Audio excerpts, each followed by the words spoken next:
Mga ka-Republic, na mag-ani ng magkakasunod na talo ang Gilas, Pilipinas, nagsilabasan ang mga talangka na akala mo'y kung sinong magagaling. May mga player na gusto nilang tanggalin sa ating national team at kulang na lang ay irekomenda ang kanilang sarili. May mga nagsasuggest pa nga tanggalin daw o dapat mag-resign si Coach Tim Cone bilang coach ng Gilas. Matagal nang naninirahan dito sa Pilipinas ang American at Ginebra mentor, ngunit higit kailanman ngayon niyan natuklasan, napakarami pala ng mga ingratong Pilipino.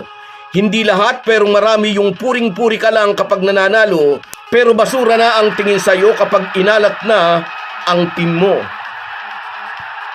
Pag-uusapan po natin yan, pero bago ang lahat ay maglalambing po ako sa inyo na isubscribe ninyo itong ating channel. At kung di masyadong makakaabala ay i-like at paki-share na rin ninyo. Malaking bagay po yan sa aming mga vlogger. Maraming salamat.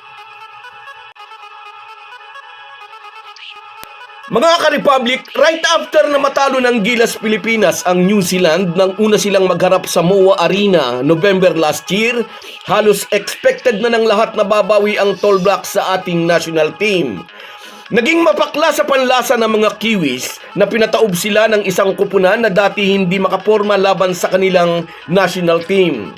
Nag-prepared ng gusto ang Tall Blacks, binalasa ang kanilang roster at kinuha ang mahuhusay nilang mga players kabilang sina Toy Smith-Milner at Jordan Ngatay. Si Smith-Milner ang nanguna sa atake ng mga Kiwis na nagtarak ng 5 3-pointers at kabuuang 25 points. May 11 points naman si Jordan Ngatay at itong iyaking si Corey Webster ay nag-contribute ng 14 points. Hindi natin alam kung may mga kamag-anak dito sa Pilipinas itong si Corey Webster. Talangka rin kasi ito dahil nang matalo sila noong una silang maglaban ng Gilas ay kumuta itong home cooking daw.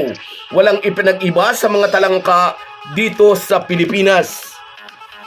At sa kanilang pangalawang paghaharap sa last leg ng qualifiers, maagang nag-init ang outside shooting ng Tall Blacks. Agad na iwan ang Gilas sa first quarter 15-30. Although di naman gaanong malayo ang discrepancy sa rebound department, 45 for the Tall Blacks and 40 for the Pinoys, ay nagduduminat pa rin ang katotohanang napakalaki ng void na naiwan ng pagkawala ni Kai Sotto due to ACL injury. Hindi lang ang rebounding and scoring ng 7'3" Gilas center ang nawala. Namiss din ng Gilas ang depensa sana ni Kai sa painted area. Umabot pa sa 28 points ang lamang ng New Zealand, ngunit sa kabila nito, napahanga ng mga Pinoy fans doon ang coach ng home team. Sa taas ng suportang ipinakita ng mga Pinoy fans sa Gilas, nasabi ni Jod Plobel para raw nasa home court ang Gilas Pilipinas. Solid support sa Gilas ang ipinakita ng mga OFW natin sa New Zealand. Matagal nang dito nakatira si Tim Cone sa Pilipinas, pero higit kailanman na ngayong naglasap na magkakasunod na talo ang ating national team, ngayon na pagtanto ng Ginebra coach, ang Philippines pala ang talangka capital of the world. Marami ang nagsasabing dapat palitan o mag-resign na si CTC bilang Gilas coach. Ay sinong ipapalit? Si Chot Reyes? Kayo na rin ang nakakaalam kung paano pumalpak ang Gilas program lalo na noong World Cup. Si Tab Baldwin, ano ba ang naging kontribusyon ni Tab Baldwin sa Gilas? Pati nga ang Ateneo Blue Eagles biglang nangamote sa UAAP. May mga nagsasabi rin palitan na si Junmar Fajardo. Diyos mio, among all big sa PBA, pinakadominante pa rin si The Kraken. Oo nga, nagkakaedad na si Abay, pero nakita naman natin kaya pa rin niyang makipagsabayan sa mga higante ng ibang bansa. Tanggalin na rin daw sina Scottie Thompson at CJ Perez. Hindi lang po puntos ang dapat nating tingnan kapag nasa playing court ang isang player.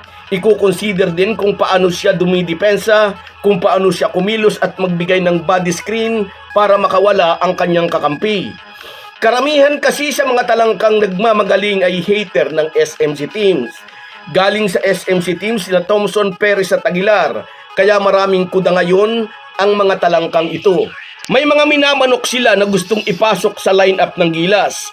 Mahusay daw ang isang ito, perpektong pamalit kay Junmar Fajardo. Shooter daw ang isang ito, pamalit daw kay CJ Perez at Scottie Thompson. Ang tanong, nagkikita ba ng mata sa mata ang player na gusto nyo at ang coaching staff ng Gilas? Ipasok daw si Quintin Millora Brown, ang big man PhilAm na tumulong sa UP Maroon para padapain ang Lasal Green Archers sa nakaraang UAAP Finals. Sinabi na nga, di ba, 3 buwan nang tinatrabaho ang dokumento ni Millora Brown, making sure na nagkaroon nga ito ng Philippine passport before he was 16 para naman ma-approve ng FIBA na maglaro ito as a local player. Hindi pwedeng i-shortcut ang mga proseso dahil naroon ang risk na baka maakusahan tayo ng falsification of public documents. Doon sa mga talangkang nagsasabi bakit kasi hindi agad inasikaso ang mga dokumento ni Millora Brown, tumulong ka kasi kung mayroon kang maitutulong. Kung wala, itiko mo ang bunganga mo. Gunggong! Barinig kita sa mukha eh!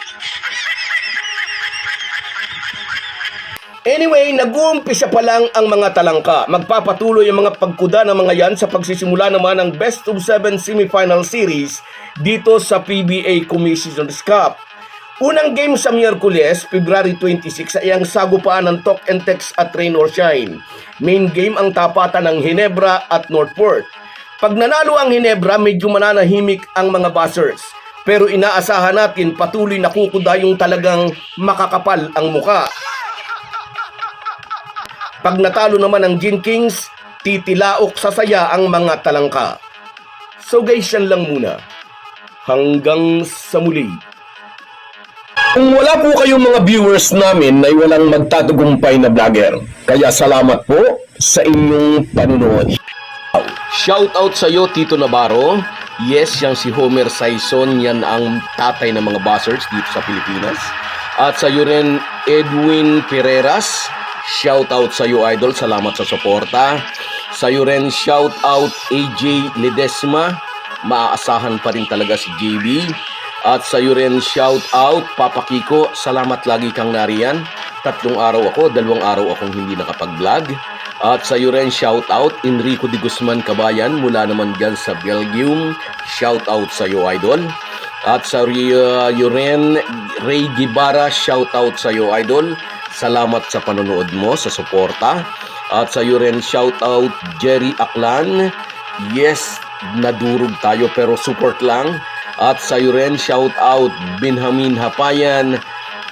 Justin Brownlee pa rin ang sakalam. At sa iyo rin, Herminia Balingit. Salamat sa suporta, idol. Salamat sa inyong lahat. Kahit gaano po tayo kabisi ay huwag po nating kalimutan ang ating buhay espiritual. Lagi po tayong magpasalamat sa bawat araw na dagdag sa ating buhay. Malaki po ang maitutulong ng pananalangin araw-araw.